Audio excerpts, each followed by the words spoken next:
Tarte hau Tolosako udalak babesten du.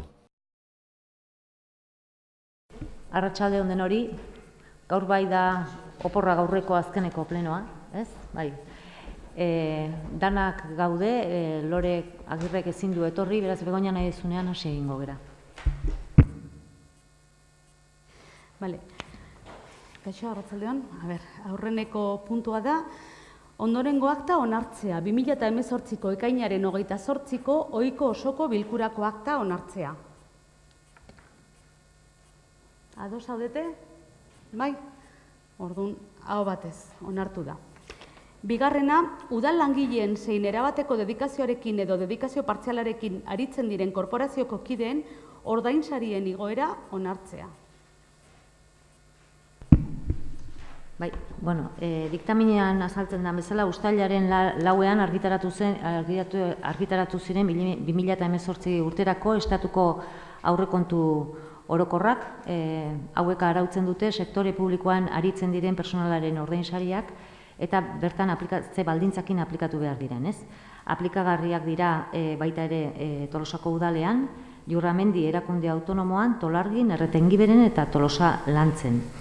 Bertan azartzen den bezala, 2018 urtean sektore publikoko langileek 1,5% ordainsarien igoera izango dute, eta 2017ko urteko estatuko barne produktu gordinak 3,1% portzentaia badago edo hau baino altuago baldin bada, uztailaren batetik aurrera beste 0,25%ko igoera aplikatu ahal izango da. Bestalde, 2017ko uztailaren 27an osoko bilkura honetan bertan onartu zen erabateko dedikazioa edo dedikazio partziala duten zinegotzi langileen soldata igoera berbera aplikatzea. Eta orduan jasota dago baita ere igoera berdina aplikatzea.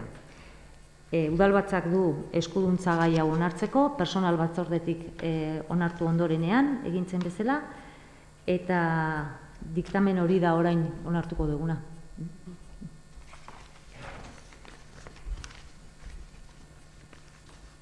Zuko dago zerbait esatiko? Ez, neki. Barkatu ikiztea. Arratsaldeon, bueno, postekoa da, pixkana udal langileak krisiaren aitzakian galdutako eroste almena berreskuratzen aste hau da lehen pausu ez da, espero du pausu gehiago egotea, eta horren mugatzen dituzten legeak eta dekretuk eta desagertzen joatea. Eta ez horregatik bakarri, baita ere, beste lege eta dekretu batzuk, zeintzuk esaterako udal honek personala kontatatzeko gaitasuna duen gaitasuna mugatzen dituztenak. Eta jakinaren gainean gaudenean momentu honetan, eta lehenko personal batzordean oso argi gelditu zen, udal honek bere funtzioak behar bezala betetzeko, herritarrei zerbitzu egokia egiteko, personal berriak kontatatu beharko lukela, eta momentu honetan legediak mugatu egiten digu hori kontatatzea. Espero ezagun lehenen urratsa izatea eta beste urrats horiek ahalik eta azkarren ematea, eta horren urtean udal honek pausua eman ahal izatea langilei galdutako eroste ahalmen guztia berreskuratzeko, eta udal honek izatea gaitasuna behar duen jendea kontatatu ahal izateko. Eskerrik asko, Iñaki. Bozketara pasako gara. Aldeko botuak aho batez onartu da, orduan. Hirugarrena, 2017ko udal sektore publikoaren kontu orokorraren onarpena. Toki erakunde kontabilitate ekitaldia amaitutakoan kontu orokorra egin behar dute.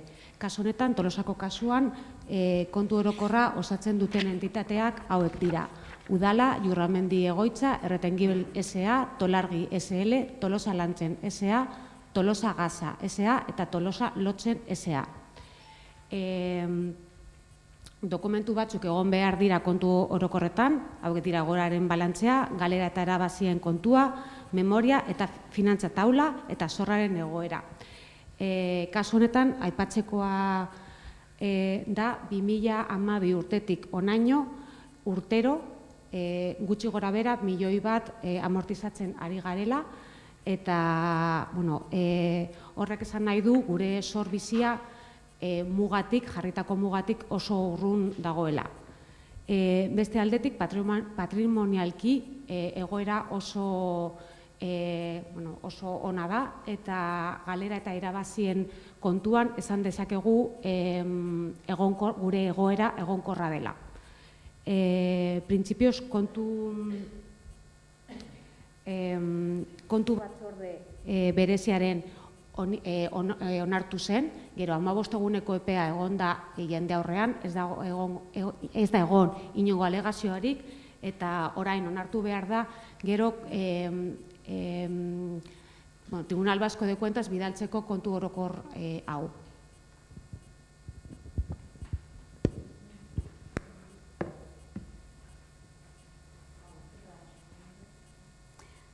Aldeko botoak? Aho batez onartu da. Laugarrena, itxitako ekitaldiko fakturen onarpena. Faktura hauek dira 2018an orain jaso ditugunak, baino 2017ko data dutenak, bi faktura dira zehazki. Pirularen kuadroaren babesa jarri zenarena bat eta Endesaren faktura txiki bat. Bakizute hauek plenotikan pasa behar izaten ditugula eta 2018ko aurrekontuaren kontra joango direla. Aldeko botua? Aho batez. Bosgarrena, etxesetzeko laguntza zerbitzua finantziatzeko Gipuzkoako Foru Aldundiarekin hitzarmena onartzea. 2008 urteko gizarte zerbitzuen legearen arabera, bakizute hor eskumenak argitzen direla, eta etxezetxeko zerbitzua udal eskumena den bezala, adinekoen egoitzak Foru Aldundiaren eskumen bezala argitzen direla bertan. Eskualdaketa hori egiteko, Foru Aldundiak 3 urteko Foru Aldundiarekin udalek 3 urteko plangintza adostu zen, 2017, 2018 eta 2019 dagokiena. Gaur hitzarmena sinatzen dugu, Foru Aldundiarekin, proposatzen da onartzea hitzarmena sinatzea. Bertan, hitzarmen honetan, 2018ko hitzarmen honetan berrikuntza bezala, aipatu behar da, etxezetxeko zerbitzua sustatzeko eta bultzatzeko Foru Aldundiak proposatzen duela hainbat neurri hartzea. Neurri horien arabera Foru Aldundiko ekarpenaren 25% barematuko da. Hobekuntza horiek Gipuzkoako zerbitzu sozialen erakunde arteko mailaren batzorde teknikoak proposatutakoak dira. Gaur egun etxezetxeko zerbitzuak Tolosan harrera oso ona du herritarren artean. Zerbitzuaren iraupena bermatuta dagoela esan genezake. Gaur egunean ditugu 128 kasu aktiboan eta 160 pertsonei ematen zaie zerbitzua. Kasu batzuetan famili berdineko kide desberdinak jasotzen dutelako arreta zuzena. Proposatutako hobekuntzei dagokionez, kasu batzuetan, udalak bere araudian jasota daude hobekuntza horiek eta beste kasu batzuetan ez dira ikusi egokiak Tolosako egoerarako. Banaka, aipatzearren, lehenengo hobekuntzan aipatzen da erabiltzaileen gehieneko ekarpena, oda prezio publikoa, orduko prezio publikoa jaistea. Gaur egun, erabiltzaile bakar bat dago Tolosan, kopuru maksimoa ordaintzen duena, egoera ekonomiko bikainagoetan dauden personak ez dutelako zerbitzua erabiltzen. Eta batzordean horrela komentatu zen eta pentsatzen dugu sistema egokia dela gaur egun Tolosan daukagun bezala kaltebaratasun egoeran daudenei lehentasuna emateko. Bigarren hobekuntzari dagokionez, proposatzen da arreta egutegia zabaltzea urteko 365 egunetan. Gaur egunean, Tolosako araudian, 7.1 artikuluan jasota dago aukera hau. Egun arruntak, astelehenetik ostiralara, bereziak eta baita ere larunbatak eta jaiegunak. Hirugarren hobekuntzan, gehienezko orduen intensitatea 4 ordura igotzea proposatzen da. Tolosako araudian gehienez 3 orduko zerbitzua jasotzen da, 22 kasu ditugu 3 ordu horietako intensitatearekin, eta arreta gehiago behar duten personak menpekotasunaren legearekin sortutako diru laguntza sistema bidez estaltzen da eta beste baliabide batzuekin baita ere eguneko zentroak esaterako. Hala ere eta interesgarria balitz zerbitzu hau zabaltzea 4 ordutaroa, balorazio teknikoa egin dezakegu eta ordenantza berria lantzerakoan planteatuko dugu. Laugarren hobekuntza da premiazko sarrera bidea ezartzea. Tolosako udal araudian 16. artikuluan jasoten da larrialdi egoeretan zerbitzua berehala ematearena. Eta 5. hobekuntza da bestelako modalitateak ezartzea, eta hori ere Tolosako udal araudian jasota dago 3. artikuluan eta 8.3 artikuluan. Modu guztietara eta hitzarmenari dagokionez, 12. puntuan hitzarmenaren indarraldia aipatzen da, eta guk onartuko dugu hitzarmena dagoen bezala, baino aipamen bat egingo diogu legeari eta eskatuko nioke Begoñari argitzeko ze legea eta zergatik egin behar dugun aipamen hori. Bueno, hemen gertatzen dena da, hitzarmenak aurreikusten duenez, indarraldia hasiera batean izango litzateke 2019ko abenduaren 31 bitartean, eta gero jartzen du urtez urte luzatu ahal izango dela aurrekontu xedapen egokia eta nahikoa baldin badago. Klausula hau nire ustez interpretatu behar da kasu guztietan, kontutan hartuz sektore publikoko araubidea arautzen duen legeak, bere 49. artikuluan esaten du, lankidetza edo hitzarmen baten gehieneko iraupena 4 urtekoa dela, ez dagoela jarraipen edo ez dagoela luzapen tazitorik, baizik eta espresuki luzatu behar dela, eta luzapen horrek ezin dula izan beste 4 urtekoa baino luzeagoa. Orduan hori kontutan hartu behar da, hitzarmen hau behintzat interpretatzeko garaian.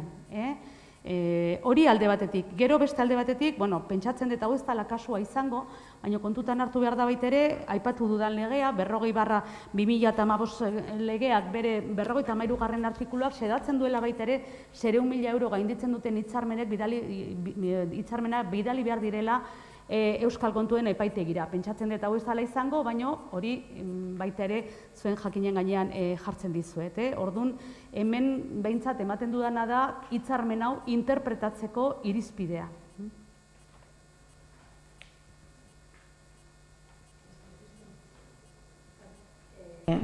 Bai, arratsaldeon, nik bakarrik aipatzearren ez duk esan dezun bezala, zerbitzua oso ondo baloratuta dago Tolosan, komentatzea gendun, gaian ikusten dut Tolosa behintzat herri berezia dela gai honi dagokionean, eta bai aipatu enpresaren aldaketa ere egondala, baina naiz eta hobekuntzak aipatzen dian, hobekuntza bezala, lehenagotikan ere Tolosan ematen den zerbitzua ona dela, eta ziurtatu daitekela, da behintzat borondatea agertzen dela, horrela jarraituko denaren hildotik.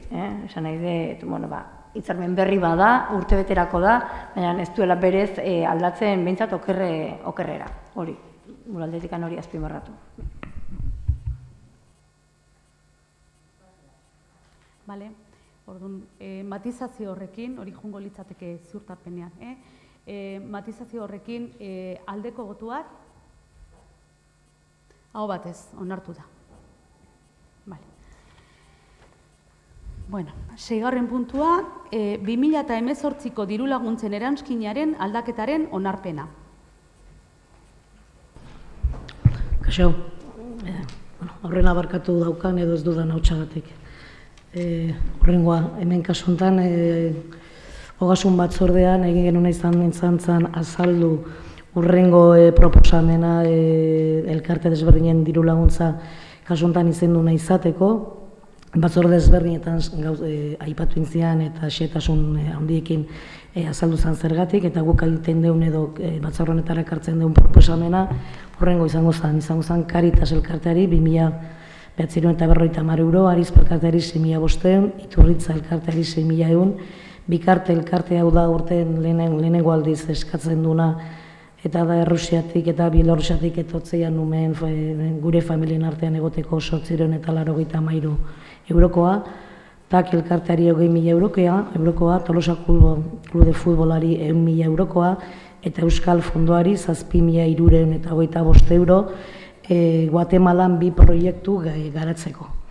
Proposamen honen atzetik arrazoi desberdina daude eta haietako batzuk kontutan hartzen baldin baditugu, guretzat dira bentsat dira elkarteak, taldeak izaera berezia daukatelako, nortasun propioa dute, urtean zehar egiten dituzten ekintzagatik eta herriari emate joten balio erantziagatik, eta horregatik eta gero beste hainbat gauzagatik ere proposatzen duguna da diru laguntza izenduna izatea. Eta batzarra onartzea.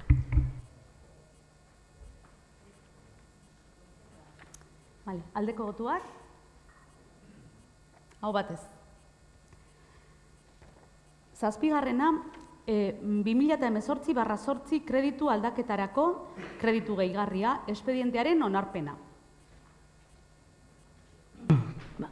Kasu honetan, ogasun batzordean baita ere diktaminatu genuen zen ekartzea beste proposamen bat, eta izango zen 2018 urteko 8. kreditu aldaketa, kasu honetan da kreditu gehigarriaren modalitatekoa, eta hemen proposatzen duguna da gerakinetatik finantziatzea, eta erabiliko genukena izango zen 485.659 euro.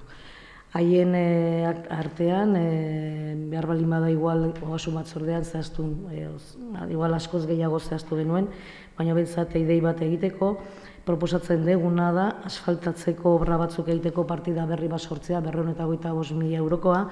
Hemen urtero aurrekontutan sartzen duguna da 400.000 euro, haietatik 75.000 gutxi gora bera izatea mantenurako, mantenu obrak egiteko, eta 125.000 izaten da beti irisgarritasunaren obra batzuk bermatzeko.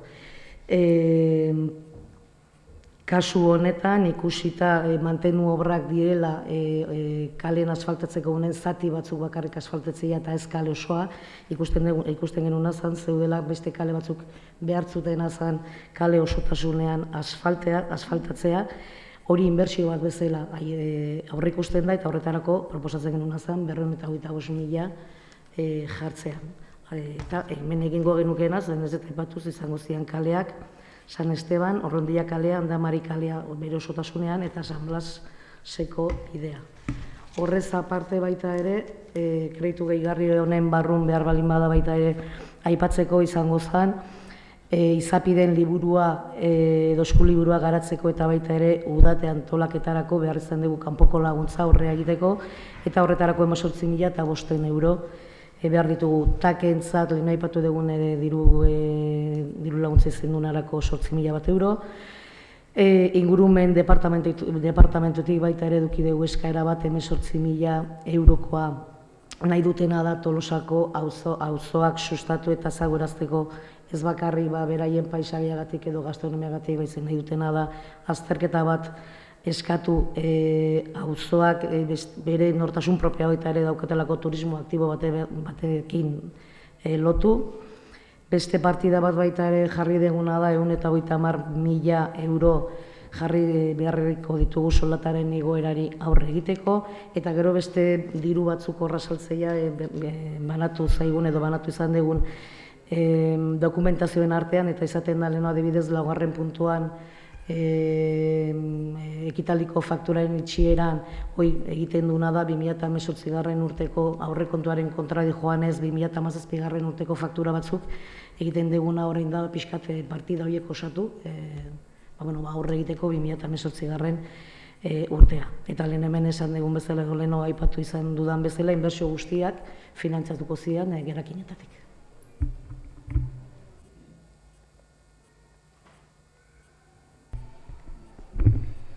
Arratsaldean berriz ere, ogasun batzordean abstenitu ginen, puntu honetan, eta abstenitzen jarrituko dugu. Ez gaudelako hemen egingo diren inbertsioen kontra, erutzegu beharrezkoa diren inbertsioen kontra, baina prozedura arazo badago. Uste legegintzaldi hasiera honetatik salatzen ari garena. Ez direla aurrekontuetan gero egin behar diren ekimen batzuk. Eta hauek hemen, eta batez ere horregatik egiten dugu abstentzioa, hau da, kalen asfaltatzea, ebidentea Arrondia kalean dela 6-7 hilabete asfaltatu egin behar zela. Eta inbertsio bat egin beharko zela hori asfaltatzeko. Eta zatik ezan presupuestotan sartu inbertsio hori. Ez da bakarrik orain hemen plenuan hori buruz hitzin behar degula eta ogasun batzordean hori buruz hitzin behar degula. aurreikusita egon zitekeenean. Baizik eta olako kreditu gehigarriak eskatzen diote kontu hartzaileari beraritzko txosten bat egitea, txosten propio egitea. Eta, burokrazia handitzea da.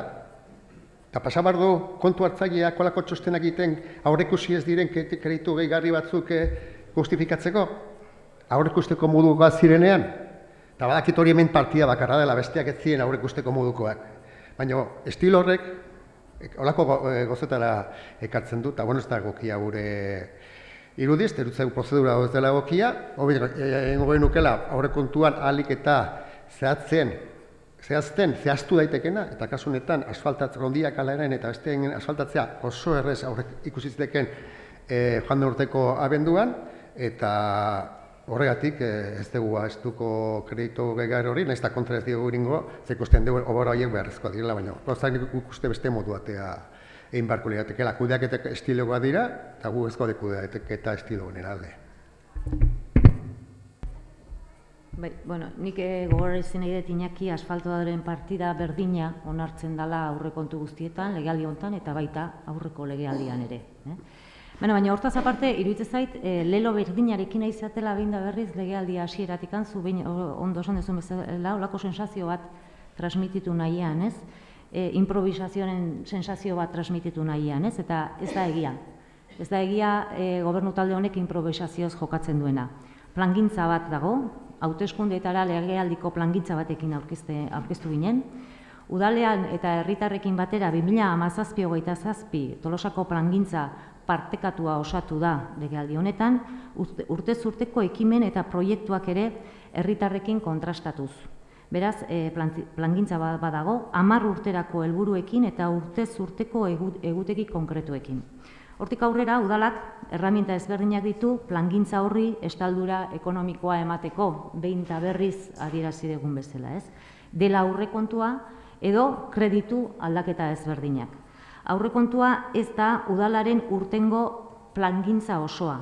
Horretarako daukagu Tolosarrekin bat osatutako plangintza estrategikoa. Hori da gidalerroa. Hortaz, plangintza zehatza badago, landua, publikoa dena, urtez urte herritarrekin bat lantzen diren proposamenekin hornitua, ezarritako norantzaren baitan, eta ondoren udalean hori burutu ahal izateko finantziazioa ezartzen zaiena era batera edo bestera. Horretarako ere, urte berria hasi baino lehen definitzen da proiektu bakoitza non kokatuko den, finantziazio hori lortzeko. Aurrekontuaren barruan edota urtean zehar burutuko ditugun hainbat kreditu aldaketetan. Gaur burutuko den kreditu modifikazioekin, herriarentzako onurak diren ekimen ugari jarriko dira martxan.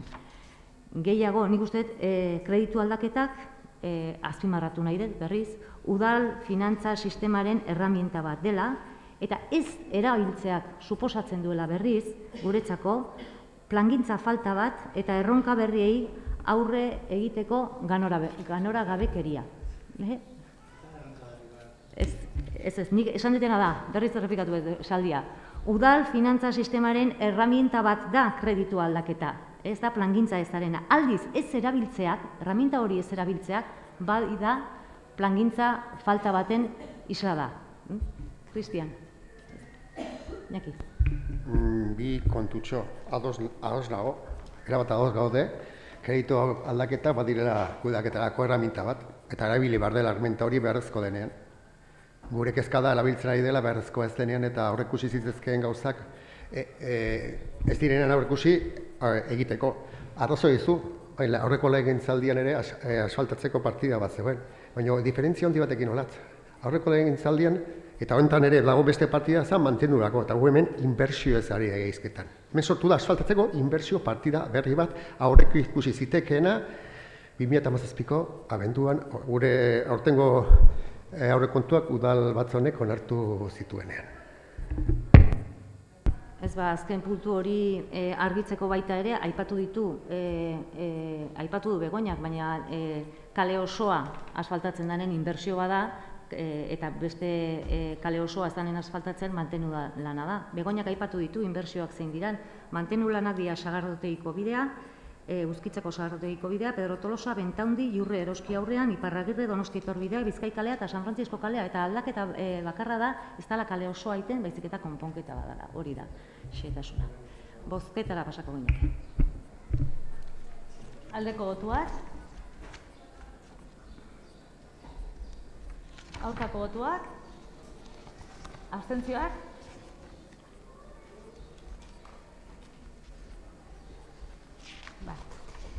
Onartu da gehiengoz. Bestia, 2018/1954 dekretua eta 2018/1952 biek daukate, osea bakoitzak dauka kreditu aldaketa bat, dekretuei buruz kontu eman. Kasuntan aurkitzen garena da, 2018 urteko 9 kreditu aldaketa dela kreditu gaikuntzan eratakoa. Kasuntan egiten duguna da 49.300 eta 47.000 euro jaso gure kutxarako. Kasuntan datoz Eusko Jaurlaritzatik eta Gipuzko Foru Aldundietatik. Zati handiena Eusko Jaurlaritzatik datorkigu 47.235 eurokoa eta da ematen zaigun laguntza Samaniegoko teilatua berritzeko. Eta Gipuzko Foru Aldunditik jasotzen duguna da beste guztia eta da 1.112 euro uste zila Txarnebileko lankidetzarako. Eta 10. kreditu aldaketa da kreditu transferentzi modalitatekoak, sontan 63.756 eurotaz hitzeiten egea, hemen egiten duguna da, partida batzuetatik beste partida batzuetara dirua pasa, hori bai azaldu genuen baita ere ogasun batzordean, eta horra azaltzen dira, egin dien mugimenduko esplikatzeko, ez dago estek. Zerbait aipatzeko? Bueno. Orduan, 9. alkatetzako dekretu hauen berri ematea 2018ko ekainaren 1-tik 30-era. Eta dira, 1.141-tik 1.358-ra.